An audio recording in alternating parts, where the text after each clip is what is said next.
everyone, welcome to TaPod. I'm Craig. And I am Lauren. And today, live in the studio, we have Carl Oates, Head of Key Accounts, and Emily Bansell, Head of Customer Success from Oncore Services. Welcome guys, welcome. Thanks for having us. It's a crowded damn studio today. I know, the studio audience is going off. Thank you.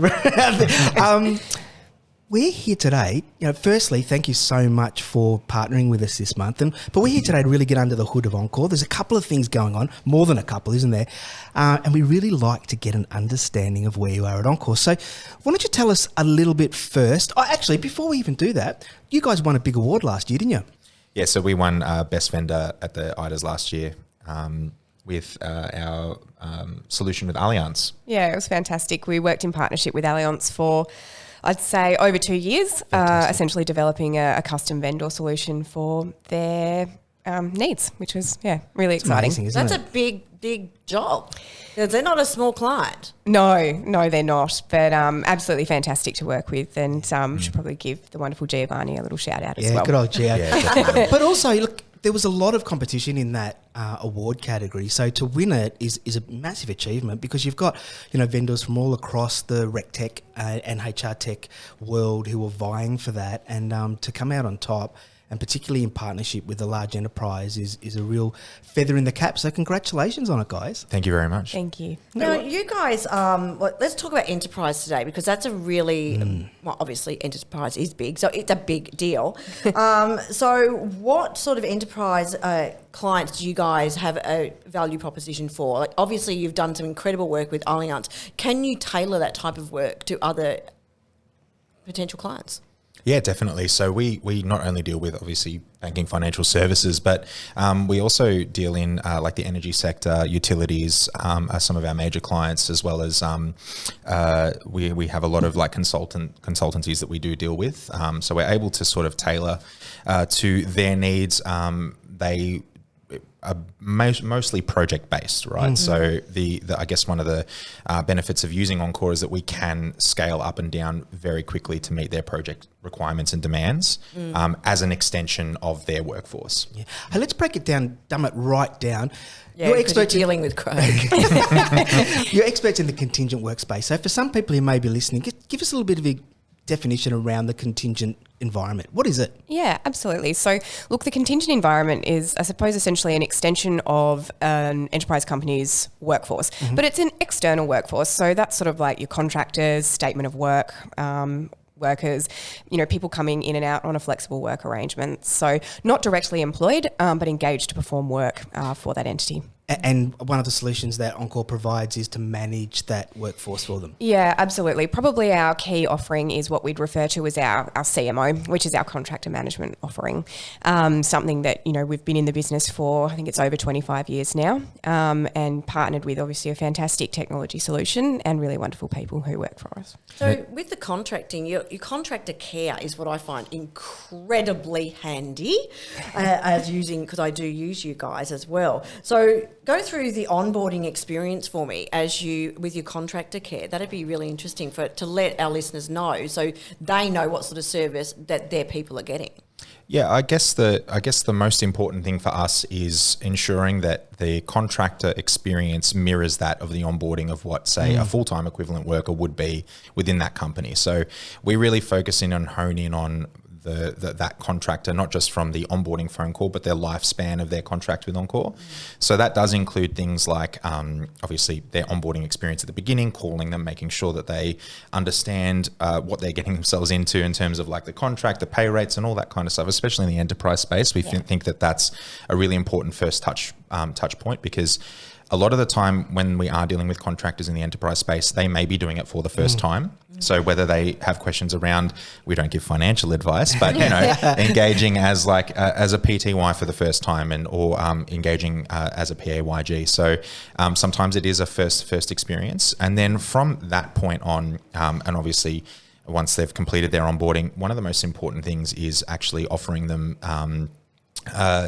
those contractor benefits such as novated leasing, salary packaging of expenses, as well as their salary sacrifice to super if they want to put in extra contributions to obviously get that benefit around tax time. And also we have things like an EAP for our contractors as well, which is an employee assistance program, so that they do feel like that they aren't necessarily just like contractors that sit on the side of a, you know, that they're from the wayside. They do feel like they're a part of the workforce as well. Yeah. We also have other things like corporate health cover that we do offer for our PAYG contractors, as well as flair benefits, so they can get, you know, gift cards and at a discounted rates. Yeah. So you also sponsor the onboarding Excellence in Onboarding Award at the ITAs every year. You jump onto that one. Yes. So we believe first impressions are the most important, and I think, you know, a lot of our clients feel that way as well. We do see ourselves as a partner of our clients, and I think anyone offering a really fantastic onboarding experience for their employees or their contractors really sets them up for success. It's an opportunity to showcase, you know, who you are as an organisation, your culture, what's important to you, and really get that buy-in from that person. Would it be fair to say that onboarding can be a little bit of an area overlooked sometimes in the contingent space compared to a permanent workforce? I think definitely. Obviously, permanent workforces sometimes come with pretty fantastic perks. You know, they might get a little onboarding basket, you know, really robust onboarding inductions. HR often really kind of handholds that onboarding process for permanent employees.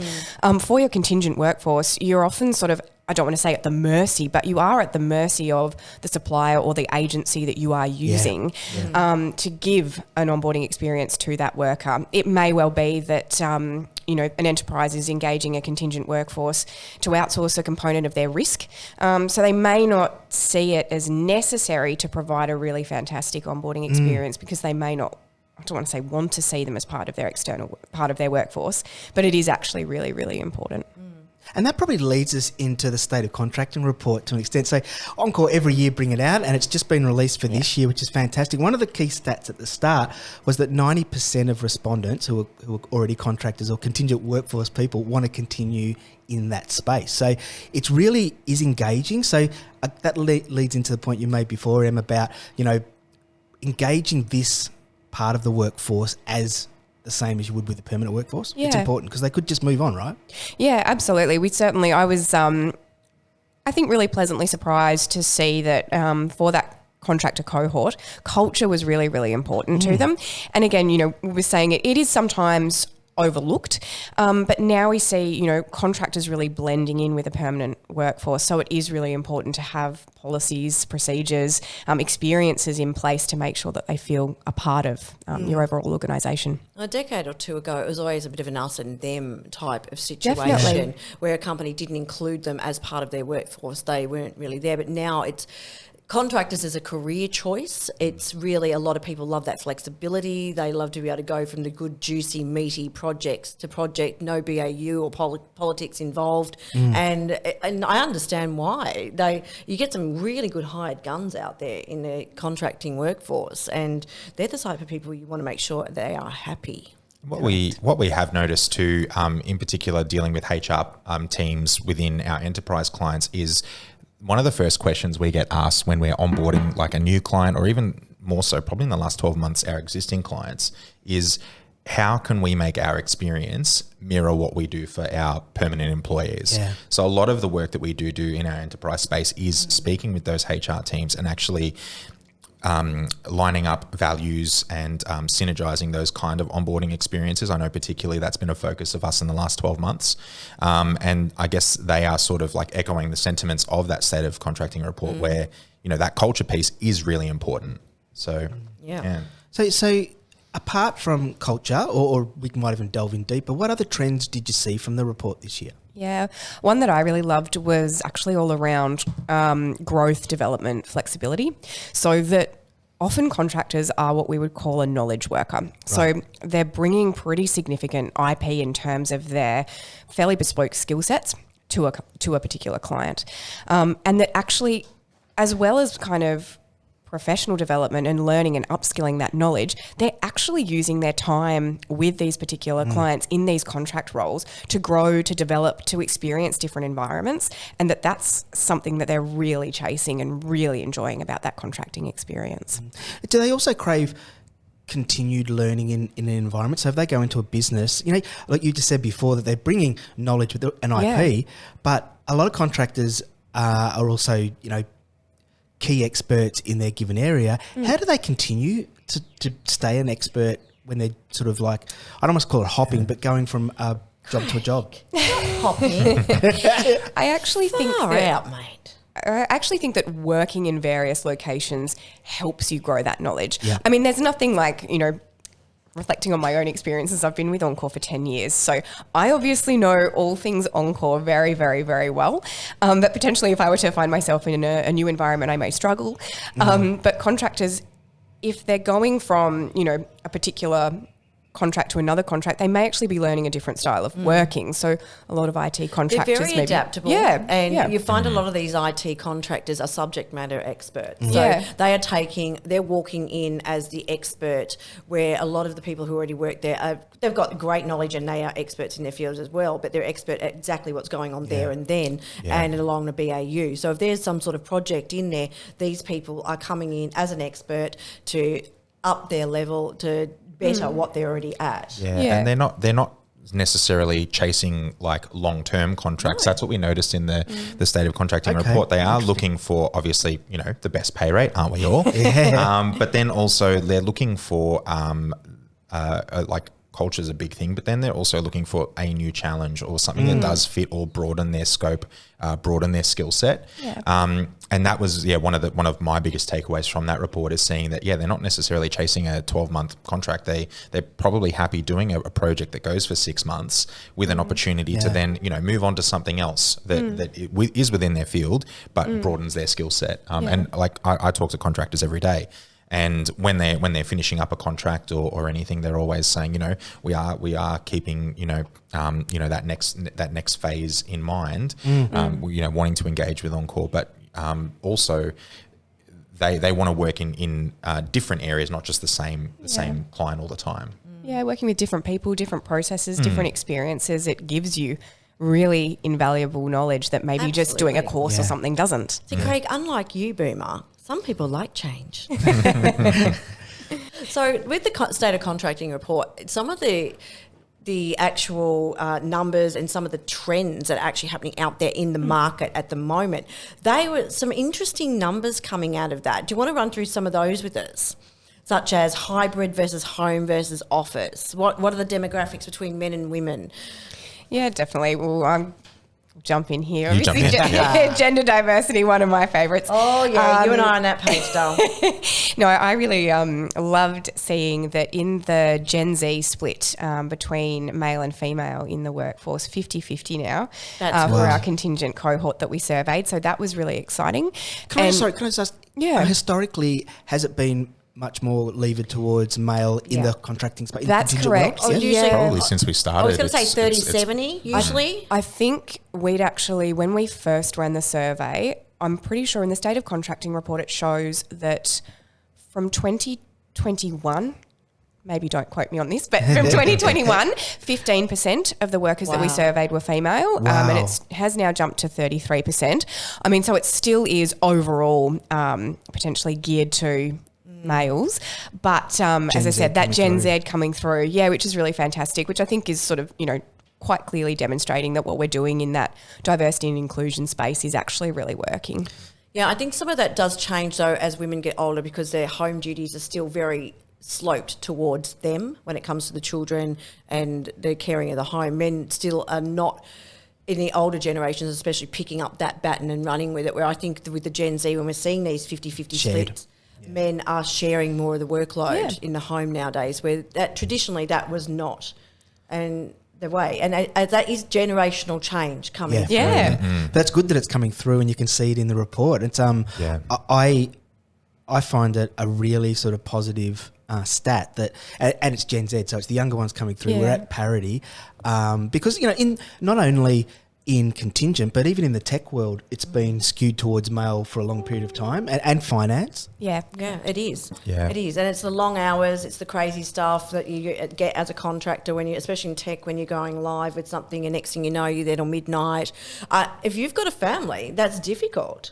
Really difficult. That probably speaks to one of the other key stats that had from the report, which was the contracting lifestyle. Like, they want this to be a lifestyle for them, and we have seen that that I think it increased now from about 50% to 57% for that hybrid flex work. So being able to work, say, 2 or 3 days in the office, but then have that flexibility to line up with their partners at home and maybe have those days where they can, pick up the kids early, and that's what contracting does offer. It does offer that flexibility.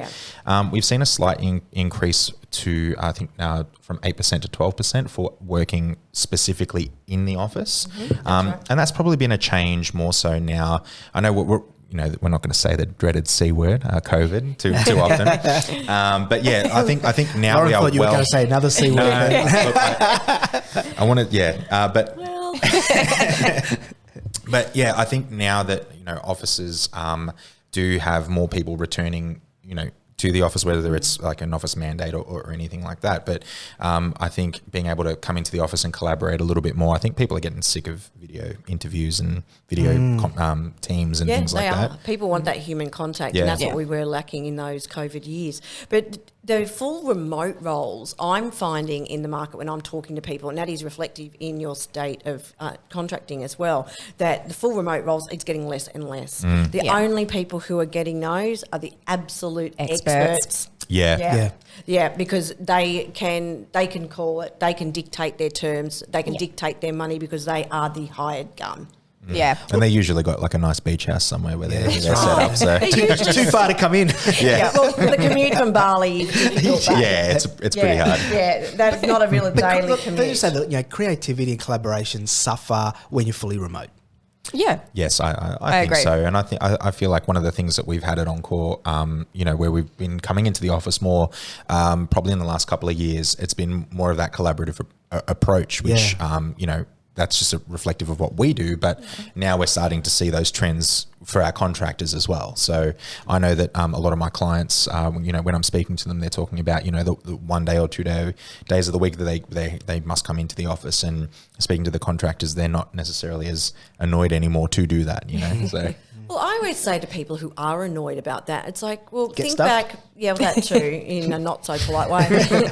Think back to before COVID. Was it a freaking option?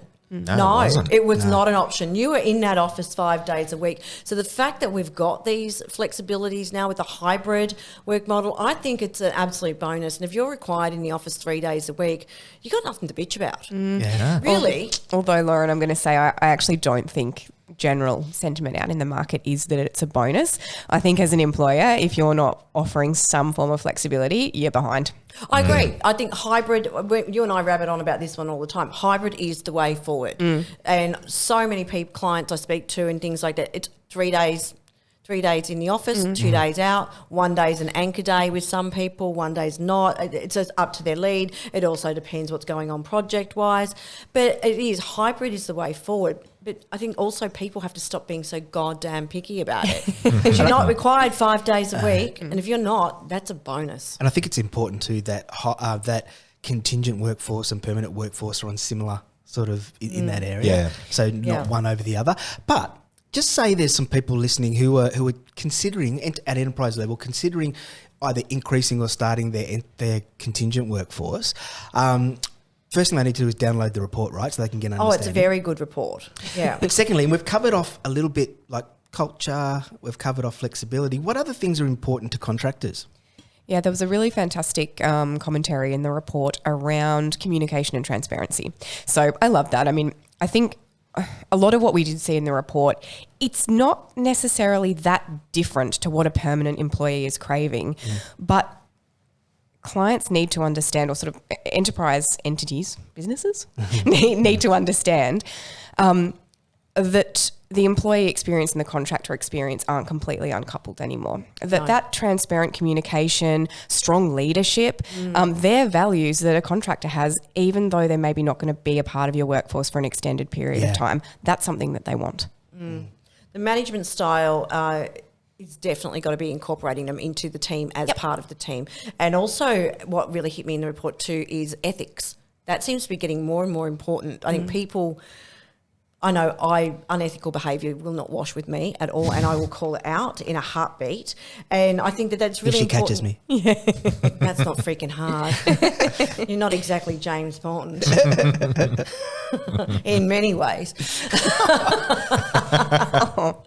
But yeah, I think that's really important. And the younger generations as well, the Gen Zs, they're really high on ethics and what people are doing with their company ethics, with the planet, etc. So they are really high on everyone's lists at the moment. Yeah, diversity, inclusion, sustainability. There are lots and lots of common themes that we see as Gen Z. But I think the extended workforce actually really wanting to work for a company whose values align with theirs.